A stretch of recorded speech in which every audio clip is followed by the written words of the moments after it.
রোজা না রাখলে কি গুনাহ হয়? ভূমিকা। বিসমিল্লাহির রহমানির রহিম। আসসালামু আলাইকুম ওয়া রাহমাতুল্লাহি ওয়া বারাকাতুহু।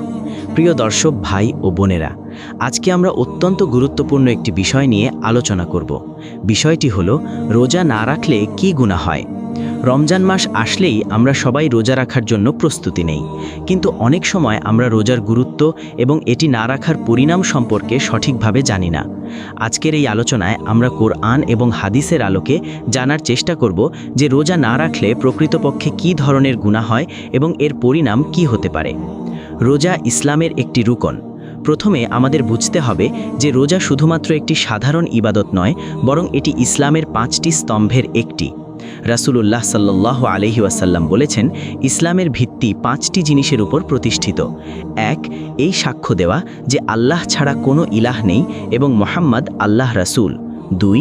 সালাত কায়েম করা। 3. যাকাত আদায় করা। 4. রমজান মাসে রোজা রাখা এবং 5.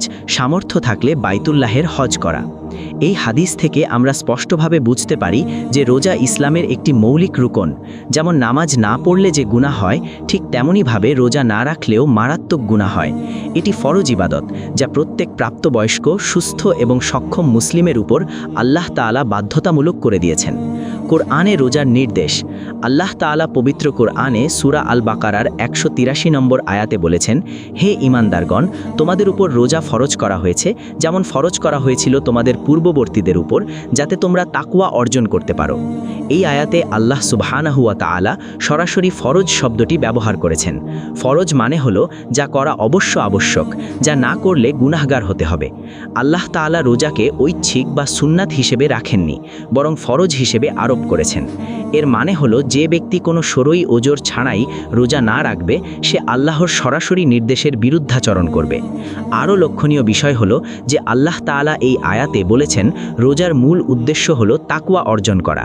তাকওয়া মানে আল্লাহ ভীতি, আল্লাহর ভয়ে পাপ থেকে বিরত থাকা। যে ব্যক্তি রোজা রাখে না, সে কেবল একটি ফরজ বাদ দেয় না, বরং তাকওয়া অর্জনের এই মহান সুযোগ থেকেও বঞ্চিত হয়। হাদিসে রোজা না রাখার পরিণাম। হাদিসে রাসূলুল্লাহ সাল্লাল্লাহু আলাইহি ওয়াসাল্লাম রোজা না রাখার ব্যাপারে কঠিন সতর্কবাণী দিয়েছেন।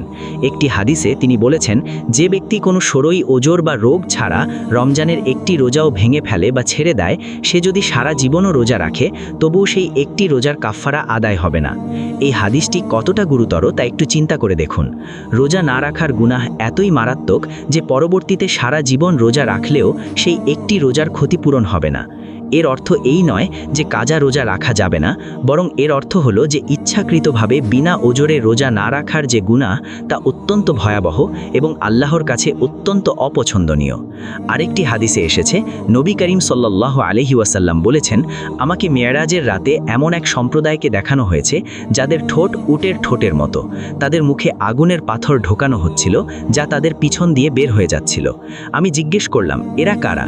জিবরাইল আলাইহিস সালাম বললেন, এরা হলো ওই সব লোক যারা রমজান মাসে রোজা রাখত না। এই হাদিস থেকে আমরা বুঝতে পারি যে রোজা না রাখার শাস্তি কত ভয়াবহ। আল্লাহর রাসূলকে স্বচক্ষে এই দৃশ্য দেখানো হয়েছিল যাতে তিনি উম্মতকে সতর্ক করতে পারেন। ইচ্ছাকৃতভাবে রোজা না রাখার গুনাহ। যখন কোনো ব্যক্তি কোনো শরঈ ওজর ছাড়াই ইচ্ছাকৃতভাবে রোজা রাখে না, তখন সে মূলত কয়েকটি মারাত্মক গুনাহ করে ফেলে। প্রথমত, সে আল্লাহর সরাসরি নির্দেশ অমান্য করে। আল্লাহ তাআলা যখন কোনো কিছু ফরজ করেন, তখন তা পালন করা প্রত্যেক মুসলমানের জন্য আবশ্যক। এই নির্দেশ অমান্য করা মানে আল্লাহর বিরুদ্ধে বিদ্রোহ ঘোষণা করা। দ্বিতীয়ত, সে ইসলামের একটি মূল রুকন ভেঙে ফেলে। ইসলামের 5টি স্তম্ভের যে কোনো একটি ভাঙা মানে ইসলামের পুরো কাঠামোকে দুর্বল করে দেওয়া। যেমন একটি বাড়ির একটি স্তম্ভ ভেঙে গেলে পুরো বাড়ি দুর্বল হয়ে পড়ে, তেমনি রোজা না রাখলে ঈমানের ভিত্তি দুর্বল হয়ে যায়। তৃতীয়ত, সে তাকওয়া অর্জন থেকে বঞ্চিত হয়। রোজার মূল উদ্দেশ্য হলো তাকওয়া অর্জন করা, আল্লাহ ভীতি, আল্লাহর ভয়ে পাপ থেকে বিরত থাকা। যে রোজা রাখে না, সে কেবল একটি ফরজ বাদ দেয় না, বরং তাকওয়া অর্জনের এই মহান সুযোগ থেকেও বঞ্চিত হয়। চতুর্থত, সে শয়তানের অনুসরণ করে, কারণ শয়তান চায় যে মানুষ আল্লাহর ইবাদত থেকে দূরে থাকুক। রোজা না রাখার মাধ্যমে সে শয়তানকে খুশি করে এবং আল্লাহকে অসন্তুষ্ট করে। রোজা না রাখার দুনিয়া দুনিয়াবি ক্ষতি। রোজা না রাখলে শুধু আখিরাতেই শাস্তি হবে তা নয়, দুনিয়াতেও এর ক্ষতি রয়েছে। যে ব্যক্তি ইচ্ছাকৃতভাবে রোজা রাখে না, তার অন্তরে আল্লাহর ভয় কমে যায়, তার মধ্যে নৈতিকতা বোধ দুর্বল হয়ে পড়ে, সে ধীরে ধীরে অন্যান্য ফরজ ইবাদত থেকেও দূরে সরে যেতে থাকে। রোজা মানুষকে সংযমী এবং আল্লাহমুখী করে তোলে। যে ব্যক্তি রোজা রাখে না, সে এই গুণগুলো অর্জন করতে পারে না। তার মধ্যে লোভ, লালসা এবং নফসের আধিপত্য বেড়ে যায়। সে নিজের ইচ্ছার দাস হয়ে পড়ে এবং আল্লাহর দাসত্ব থেকে বেরিয়ে যায়। সমাজেও এর প্রভাব পড়ে। যখন একজন মুসলমান প্রকাশ্যে রোজা রাখে না, তখন অন্যরাও প্রভাবিত হয়। বিশেষ করে পরিবারের ছোটরা এবং সমাজের দুর্বল ঈমানের মানুষেরা এতে উৎসাহিত হয়ে রোজা না রাখার প্রবণতা দেখায়। এভাবে একজনের পাপ অনেকের মধ্যে ছড়িয়ে পড়ে এবং তার গুনাহের বোঝা আরও বৃদ্ধি পায়।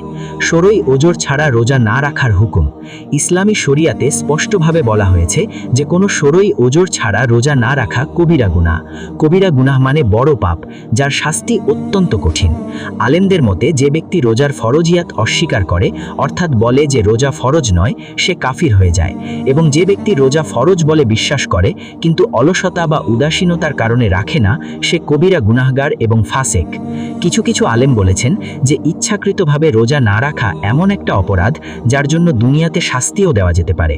ইসলামী রাষ্ট্রে প্রকাশ্যে রোজা না রাখা একটি শাস্তিযোগ্য অপরাধ, কারণ এটি শুধু ব্যক্তিগত পাপ নয়, বরং সমাজে একটি খারাপ নজির স্থাপন করে। কাজা, রোজা এবং কাফফারা। যদি কেউ ষোড়ই ওজরের কারণে রোজা না রাখতে পারে, যেমন অসুস্থতা, সফর, গর্ভাবস্থা বা মাসিক চক্র, তাহলে তাকে পরবর্তীতে কাজা রোজা রাখতে হবে। কিন্তু যদি কেউ ইচ্ছাকৃতভাবে বিনা ওজরে রোজা ভেঙে ফেলে, তাহলে তাকে শুধু কাজা নয়, বরং কাফফারাও আদায় করতে হবে। কাফফারা হলো 60টি রোজা ধারাবাহিকভাবে রাখা। যদি কেউ এটি করতে না পারে, তাহলে 60 জন মিসকিনকে খাবার খাওয়ানো। এই কাফফারা এতটাই কঠিন যে এটি আমাদেরকে বুঝিয়ে দেয় যে ইচ্ছাকৃতভাবে রোজা ভাঙা কত বড় অপরাধ। তবে এখানে একটি গুরুত্বপূর্ণ বিষয় হলো যে যদি কেউ তাওবা করে এবং সত্যিকার অনুশোচনা সহকারে আল্লাহর কাছে ক্ষমা চায়, তাহলে আল্লাহ তাআলা অবশ্যই ক্ষমা করবেন, কারণ আল্লাহ অত্যন্ত ক্ষমাশীল এবং দয়ালু। তবে তাওবা করার পাশাপাশি কাজা, রোজা এবং প্রযোজ্য ক্ষেত্রে কাফফারা আদায় করা আবশ্যক। রোজার ফজিলত এবং সওয়াব। রোজা না রাখার গুনাহের ভয়াবহতা জেনে আমাদের উচিত নিজেদের এবং পরিবারকে রোজার ব্যাপারে সচেতন করা। যদি কেউ অতীতে রোজা না রেখে থাকেন, তাহলে এখনই তাওবা করুন এবং কাজা, রোজা আদায় করার দৃঢ় সংকল্প করুন। প্রতিটি মুসলমানের উচিত রমজান মাসকে গুরুত্বের সাথে নেওয়া। শুধু রোজা রাখলেই হবে না, বরং রোজার হক আদায় করতে হবে। মিথ্যা কথা বলা, গীবত করা, হারাম দেখা এবং শোনা থেকে বিরত থাকতে হবে। রোজা শুধু পানাহার থেকে বিরত থাকার নাম নয়, বরং সকল পাপ থেকে নিজেকে রক্ষা করার নাম। আমাদের উচিত পরিবারের সবাইকে, বিশেষ করে ছোটদেরকে ছোটবেলা থেকেই রোজার প্রশিক্ষণ দেওয়া, তাদের রোজার গুরুত্ব, ফজিলত এবং না রাখার পরিণাম সম্পর্কে জানানো, যাতে তারা বড় হয়ে রোজার মূল্য বোঝে এবং নিয়মিত রোজা রাখে। উপসংহার। পরিশেষে বলতে চাই, রোজা আল্লাহর পক্ষ থেকে একটি মহান নেয়ামত। এটি আমাদের জন্য তাকওয়া অর্জনের, পাপ থেকে মুক্তির এবং জান্নাত লাভের একটি সুবর্ণ সুযোগ। বিনা ওজরে রোজা না রাখা শুধু একটি গুনাহ নয়, বরং এটি আল্লাহর অবাধ্যতা, ইসলামের রুকন ভাঙা এবং নিজের ঈমানকে ঝুঁকির মধ্যে ফেলার মতো মারাত্মক অপরাধ। আল্লাহ তাআলা আমাদের সবাইকে রোজার হক আদায় করে রোজা রাখার তৌফিক দান করুন। যারা অতীতে রোজা রাখেননি, তাদের তাওবা করার এবং কাজা আদায় করার তৌফিক দান করুন। আমিন। জাযাকাল্লাহু খাইরান। ওয়াসসালামু আলাইকুম ওয়া রাহমাতুল্লাহি ওয়া বারাকাতুহু।